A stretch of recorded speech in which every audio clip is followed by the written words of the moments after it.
Magandang araw po sa inyong lahat at welcome po sa aking channel. Isa na naman po panibagong topic ang ating pag-uusapan at gagawan po ngayon ng reaction video. Ang title po nito ay "Hudyat na Bato, Barkong China Sumadsad sa Pinas. Arestado mga Chinese, ina ni Mayor Alice damay dito." Wala po ito kay Boss Balita TV. Kung hindi ka pa po nakasubscribe sa akin channel, please subscribe para ma-update po kayo kapag po naglalabas po tayo ng ganitong reaction video. Sisimulan ko na po to. Let's do this.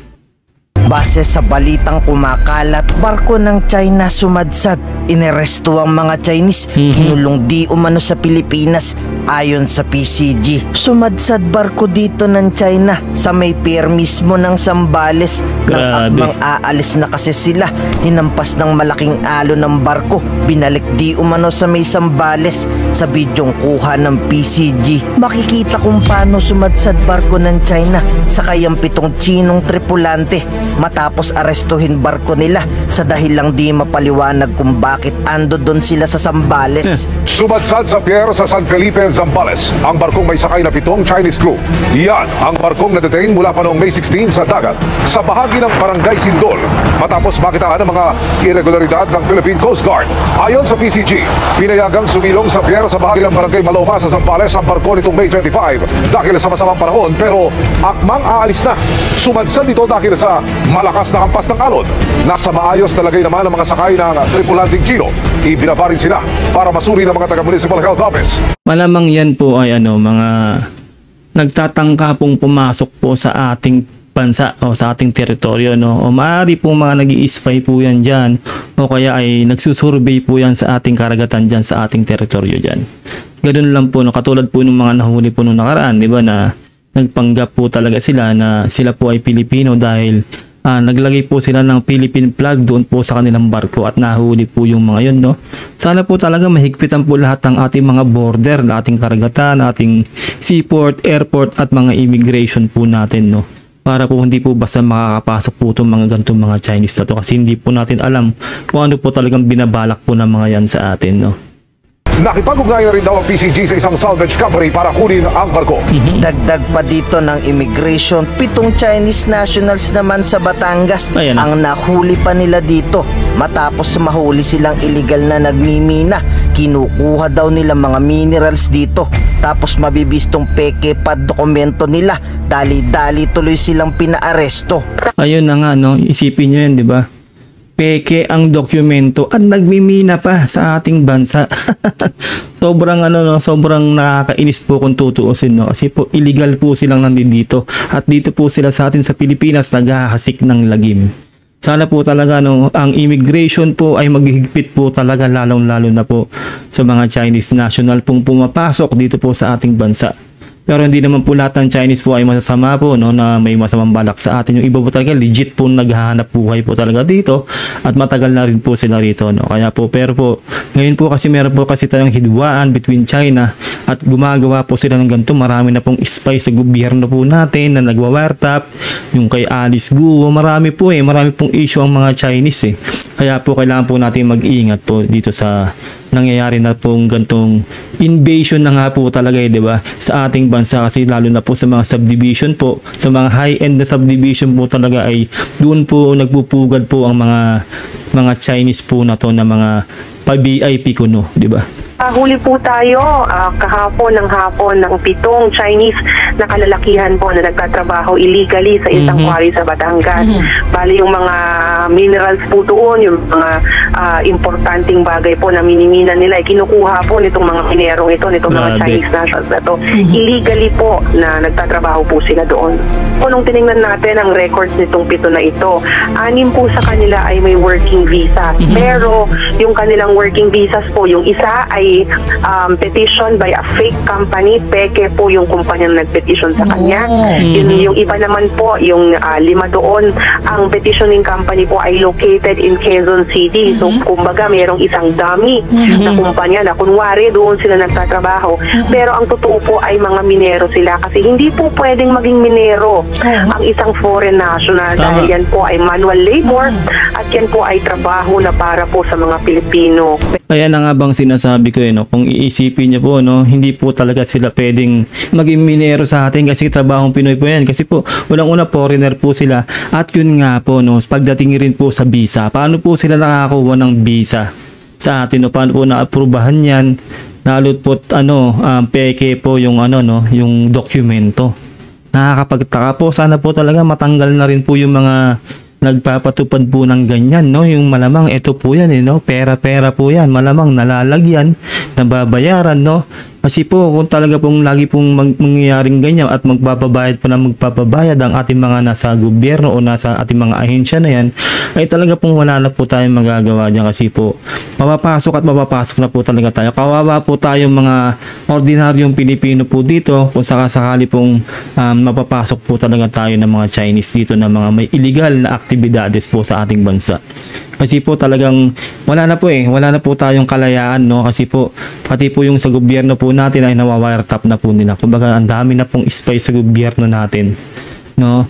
Kaya po dapat talaga magigpit po sa lahat ng aspeto po ang ating gobyerno po dito no. Lalong-lalo na po talaga diyan sa immigration, yung makakapasok po yung mga foreign national po sa atin. Kailangan po higpitan po yung seguridad diyan, lalong-lalo na po sa mga Chinese nationals.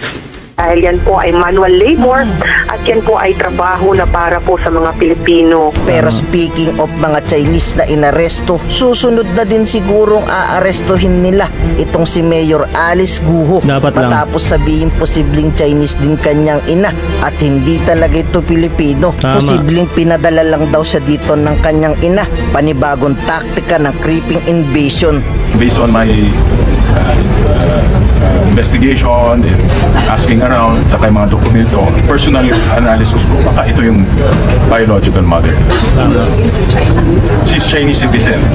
Based on the Bureau of Immigration records, galing sa Bureau of Immigration, yung yung type records, Chinese citizen siya. She carries a Chinese passport.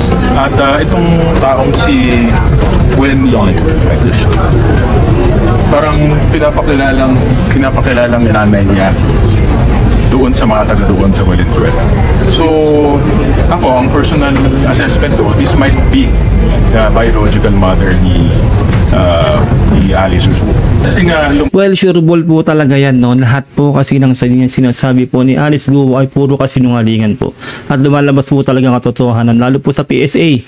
Hindi po madadaya yan no, kasi po hindi naman po isasang-alang-alang ng mga liderato dyan sa PSA no. Yung kanilang mga posisyon dyan.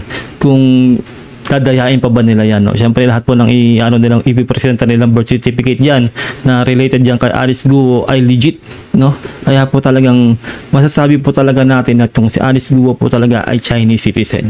Hindi po siya Pilipino at nagsisinungaling po siya. Lumalabas na nga po talaga ang katotohanan dito kay Alice Guo sa kung ano ba talaga ang tunay na pagkatao niya. Yun po yun at talaga pong hindi po tumitigil itong si Sen Gatchalian no, para imbestigahan po talaga itong si Alice Guo. Tapos doon sa hearing, sa dokumento na tumira siya sa Valenzuela. So, nagtatanong ako sa mga nagtrabaho sa kanila, yung mga kung saan siya nagrenta, rumenta ng warehouse, at yung mga taga doon. In our system, we follow the bloodline. So, kung ano yung parents mo, yun ang nationality. Unlike in the US, kung pinanganak ka sa US, regardless of the nationality of parents, US citizen ka. Ito sa atin is we follow the bloodline. Well, ang legal implication at una-una yung mga documents na ginamit yung kanyang birth certificate. For example, passport niya, hindi na magiging Filipino yung kanyang passport. Yung candidacy niya, because nakasulat doon, are you a Filipino, ang basis niya, yung birth certificate mo, hindi na magiging basis yung kanyang birth certificate. So may mga implications siya along the way. And other documents na ginamitan ng birth certificate. I'll ask the chairperson to invite yung parents niya. Of course, ito in line again with expanding our investigation. No? Kasi nga, yung parents niya, or as my opinion, parents niya, yung mother niya, is present in all of those corporations. So, kailangan namin malaman saan nagagaling yung pera na pumapasok dito. Isa pa nakita namin, di ko lang dala yung document, nasabi niya kasi na hindi niya kilala, di ba the first hearing, wala sa kapatid, hindi niya kilala si Sheila Guo. He also saw in the corporate papers na si Sheila Guo is their chief financial officer and treasurer of their company. I'll send the group mamaya. Huling-huli no, treasurer ng kanyang kumpanya. yung kapatid na sinasabi niya na kumbaga huling-huli po talaga, no. Talagang ano, pagdating po ngayon sa mga ebidensya po talaga dito, napakalakas po talaga, no, na talaga pong huling-huli po dito si Alice Guo. Kumbaga ito pong ano ko dito, opinion ko, talaga pong ano po to, talaga pong aral na lang po siya, no. Kumbaga talagang pina-infiltrate po siya na makapasok dyan, lalo po sa atin dyan sa Tarlac, no, na makatakbo siya ng may position dyan, para nga naman po yung mga pogo dyan, no, mga backupan niya, yung mga businesses dyan na pinopront nila na gano'n, no? Pero mga spy po talaga yan, no, ng China, ng CCP, na talakay na po natin yan sa isa po nating reaction video, no, na yun po na hawak po yan ng CCP, no. Kaya malakas po talaga ang kapit po niya, kaya wag po tayong maniniwala dyan kay Alice Guo na siya ay Pilipino, na legal po siyang Pilipino. Maling-mali po talaga yun, no? Siya po talaga ay Chinese. Si Alice is the president of the company. So it's impossible ako yung presidente ng family business. Si Alice ang chief financial officer and treasurer, na hindi kayo magkakilala. Tama. So magkakilala talaga sila. It corroborates with the flight records na bumabiyahe silang dalawa. So Malaking kalokohan talaga yun, di ba? Presidente ka tapos yung mga treasurer, mga ano, hindi mo kilala, kalokohan yun, di ba? Anong silbi mong presidente ng kumpanya, di ba? Alamin mo yun, eh. Kailangan magkaroon ka ng tiwala o makilala mo silang maigi para mapagkatiwala mo sila ng humawak ng mga posisyon na yan sa company mo. Real talk, di ba? Ang galing dito ni San Gatchalian, no? Ang galing niya, no? Ang galing niya. Kaya palpak po talaga yung diskarte po dito ni Alice Guo, kasi lumalabas na po talagang katotohanan, no? Dito po sa mga ebidensyang pinipresenta po ni San Gatchalian. alone, she's lying. It could be a creeping invasion. Nakikita natin na hindi naman manggagaling na sa karagatan o sa ere Tama. ang mga invasion na yan. It could be cultural, economic, and this time it's political. Kaya dapat Tama. talaga tingnan natin saan ba nanggaling ito sa pagpeke ng mga birth certificate at mga Yes. dokumento ng mga government agencies. Dapat talaga pati yung mga PSA na yan, no, sa mga ahensya na yan na nakakuha sila ng mga pekeng dokumento, imbestigahan din po yan, yung mga nakaposisyon yan, lalo ng mga petsa na kung kailan po sila nakakuha ng birth certificate o mga bagay na dokumento po na makapagpapatunay na sila ay Pilipino. Kasi po alam naman natin po yan, nabayaran po yan mga yan malamang. Perang malaki po lang naging katapat yan, kaya po sila nakakuha ng ganyan. Kasi kung alam na po natin yan na hindi po talaga sila Pilipino, ay ginamitan po nila ng magic yan, pera-pera. Kaya kailangan po lahat po yan imbestigahan. Kaya ang posibleng taong dayuhan ay magiging Pilipino at magiging kwalipikado para mahalal Tama. ng mga Pilipino. So, napaka seryosong Yes. issue ng national security ang ating sinisigasat dito, at hindi dapat pabayaan lang hirig na walang katapusan. Tama. At alamin natin, nag-file ako how many months ago ng resolution ayon sa mga nakarating sa ating mga reports na may mga non-Filipinos nakakuha ng Philippine passports, at tinanong ko sa DFA bakit nabigyan daw sila sa mga satellite offices ng DFA na konsulado sa Pilipinas. Ibig sabihin lang po nun ay hindi po mahigpit, no? Napakaluwag po, no? Isipin nyo, passport, Philippine passport. Kaya ka makakuha ng Philippine passport, dapat Pilipino ka talaga, diba? Born and raised or talagang naturalized, ganun, no? Pero po itong mga to, no, na alam po natin na halos hindi nga po talaga sila, karamihan po, no, na hindi po talaga marunong magtagalog yung iba. Diba? Talagang alam na alam mong dayuhan talaga, na hindi po talaga matagal sila dito. No, talagang dayuhan. Ibig sabihin, ba't nakakuha ng Philippine passport? Ibig sabihin po nun, may anomalya po nangyayari. Kaya kailangan imbestigahan po lahat po talaga ng ahensyang yan. DFA, PSA, lahat po yan. Kahit po yung immigration. Bakit po basta po nakakapasok yung mga yan sa ating bansa? Yung mga Chinese na yan at gumagawa ng kalokohan po dito sa ating bansa. Dito po sila nagkakalat ng lagim, dito po sila gumagawa ng mga illegal na hanap buhay, di ba? Tayo po napiperwisyo po talaga dito, no? At nai-invade po tayo, at ang masakit pa po nito, no, ang ating kapulisan din, ang ating PNP staff po ay nagbabodyguard po sa isang VIP na Chinese po dyan sa Ayala. Sipin nyo yun, no? Kumbaga ang baba na nga po ng lahi natin sa tingin po ng China, no? Tapos tayo pa po ay nagbabodyguard, no? Kumbaga nangangamuhan tayo, no? Pinaprotektahan pa natin yung mga Chinese na yan, no? At ang matindi pa nito, nasa kapulisan pa. dapat po rin talaga, although na imbestigahan na po yun, alam ko nasibak na rin po yung mga involved po doon na kapulisan, pero kailangan po mag-higpit pa rin po talaga. Kasi po, yung pera po talaga iba po gumalaw, no? Kasi po alam naman natin na lahat po talaga ng tao halos, no, gusto ng easy money, no? Pero po kung iisipin niyo po, kailangan meron kang konsensya, lalo't isipin mo na ipapakain mo sa mga anak mo o sa pamilya mo ay galing sa marumi, no? Dapat po isipin po natin yan, no? Wag po natin pagpalit ang ating tsapa o ang ating training o ating pinag-aralan para na makapasok sa posisyon na yan. Kung tayo man ay nasa gobyerno o nasa kapulisan, ipagpapalit mo lang sa kakarampot na pera, na mabilis ang pera. Dapat po wag po tayong ganun, no? Kasi po masasayang po lahat ng ating pinaghirapan dyan na pagpapagal po dyan para makapasok po tayo sa mga minimithi po nating posisyon na yan sa isang ganun lang ay matatanggal kasi serbisyo. At ayun na nga po yung nangyari sa kanila. Nagsitanggalan na po nga sila kasi nga po pinag-imbestigahan na po talaga yon tungkol po dun sa VIP na Chinese na yon. At ayun na nga po, no, ito po dapat po talaga sinasabi ko, imbestigahang mabuti, wag bibitawan, talaga pong gisahin po ng mabuti itong si Alice Guo. Kasi po checkmate na po siya talaga dito actually, no? Kumbaga wala na po siyang magandang masasabi po talaga dito. Kumbaga lahat na po ng mga sinasabi niya rito ay talaga pong ano na po, alam na po natin na talaga nagsisinungaling siya.